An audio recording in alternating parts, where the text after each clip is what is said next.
तो पुत्रा पूरे बिहार में सबसे ज़्यादा वोटों से जीतने वाला सीट है, क्योंकि यहाँ हम सबसे कम वोट से हारे थे। यहाँ पे मेरा दावा है कि हम पुत्रा सबसे ज़्यादा वोटों से जीतेंगे। यहाँ पे मेरा कोई मुकाबला नहीं है। जब फातमी साहब पहली बार मेंबर ऑफ पार्लियामेंट थे 92 में, तब असदुद्दीन ओवैसी के वालिद पिताजी सांसद थे, उनसे अच्छे ताल्लुकात थे और इनसे भी खूब अच्छे मिलने जुलने, उठना बैठना, खाना पीना खूब। उनको हराने के लिए भाजपा के पक्ष में वहाँ उम्मीदवार खड़ा कर दिए। मधुबनी जाइए, हम 5 लाख वोट से 4.5 लाख वोट से आ रहे थे, वहाँ हमारे लोग संतुष्ट हैं कि जीत रहे हैं इस बार संतुष्ट? हाँ, तमाम जगहों पर। आप सब उजियारपुर चले जाइए, आप तमाम जगहों को, शिवहर जाइए, 3 लाख से आ रहे थे, आप कहीं चले जाइए, आप सारण चले जाइए, जहाँ भी जाइए, समस्तीपुर जाइए, दरभंगा जाइए, जहाँ भी हम 3-3, 4-4 लाख से हारे थे, वहाँ पर भी हम या तो जीत रहे हैं या बढ़त में हैं। किस तरह से मुख्यमंत्रियों को जेल में बंद कर दिया है ना, या तो जालिम को हटाना है, जिसको वो जालिम समझती है, जिसको वो तानाशाह समझती है, उसको सत्ता से हटाना है, तो जो हटाने की ताकत रखता है उसको देगा या वोट ज़ाया कर देगा। तो अभी मैं फिलहाल फुलवारी शरीफ जो पाटलिपुत्र लोकसभा में लगती है, यहाँ पर समस्तीपुर विधानसभा से 3 बार के विधायक अख्तरुल इस्लाम शाहीन साहब से मुलाकात हुई अचानक, और अख्तरुल इस्लाम शाहीन से बात करेंगे कि अभी तो क्या बात करेंगे, मोदी जी बहुत सारा चीज़ बता के गए, बोल के गए जनता में, किस तरह का विचार है, वही पाटलिपुत्रा में आके।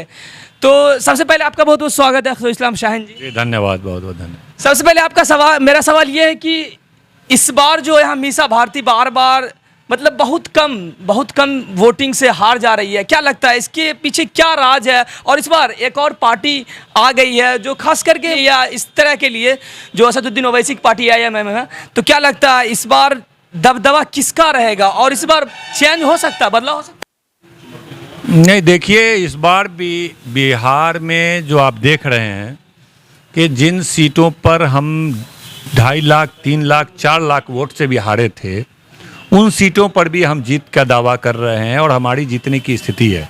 मधुबनी जाइए, हम 5 लाख वोट से 4.5 लाख वोट से आ रहे थे, वहाँ हमारे लोग संतुष्ट हैं कि जीत रहे हैं इस बार संतुष्ट? हाँ, तमाम जगहों पर। आप सब उजियारपुर चले जाइए, आप तमाम जगहों को, शिवहर जाइए, 3 लाख से आ रहे थे, आप कहीं चले जाइए, आप सारण चले जाइए, जहाँ भी जाइए, समस्तीपुर जाइए, दरभंगा जाइए, जहाँ भी हम 3-3, 4-4 लाख से हारे थे, वहाँ पर भी हम या तो जीत रहे हैं या बढ़त में हैं।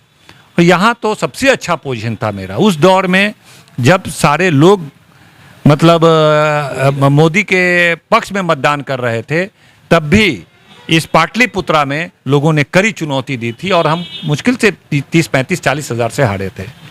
तो उस हिसाब से देखिएगा कि हम 4 लाख को मेकअप कर रहे हैं, तो यहाँ 4 लाख मेकअप करेंगे तो हम तो 3.5 लाख से जीतेंगे।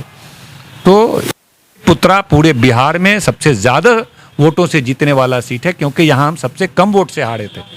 यहाँ पे मेरा दावा है कि हम पुत्रा सबसे ज़्यादा वोटों से जीतेंगे। यहाँ पे मेरा कोई मुकाबला नहीं है और कोई दिक्कत की बात। इस तरह क्या लगता है कुछ? बिहार में सब जगह खड़ा किया उन्होंने, सब जगह 500, 700, 400 का रिपोर्ट है, सब जगह का रिपोर्ट वोट लाएगा। 1000, 2000 का 1000 की बात नहीं हो रही है कहीं भी। इतना कम? फातिमी साहब जो ओवैसी साहब के अच्छे दोस्त रहे हैं, असदुद्दीन ओवैसी के अच्छे दोस्त रहे हैं, असदुद्दीन ओवैसी के वालिद से भी उनका रिश्ता रहा है।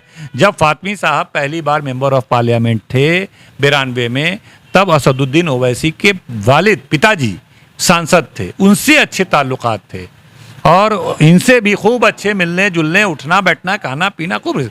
उनको हराने के लिए भाजपा के पक्ष में वहाँ उम्मीदवार खड़ा कर दिए। अब समझ में नहीं आया, खुद ताजुब कर रहे थे कि मेरे खिलाफ तो नहीं खड़ा करेगा, लेकिन खड़ा कर दिया, कोई फर्क नहीं पड़ा। उन्होंने कहा कि 500 वोट भी नहीं पुर सकता है उसको, उसके फर्क नहीं पड़ने वाला पाटलिपुत्रा नहीं। उन्होंने कहा था कि उसके गांव में उसको 10-20 वोट नहीं मिला।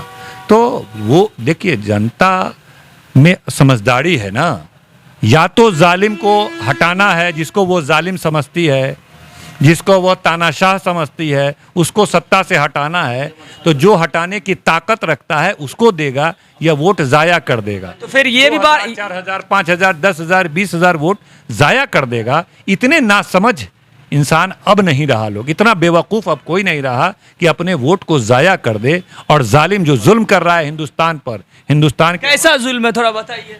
किस तरह से मुख्यमंत्रियों को जेल में बंद कर दिया।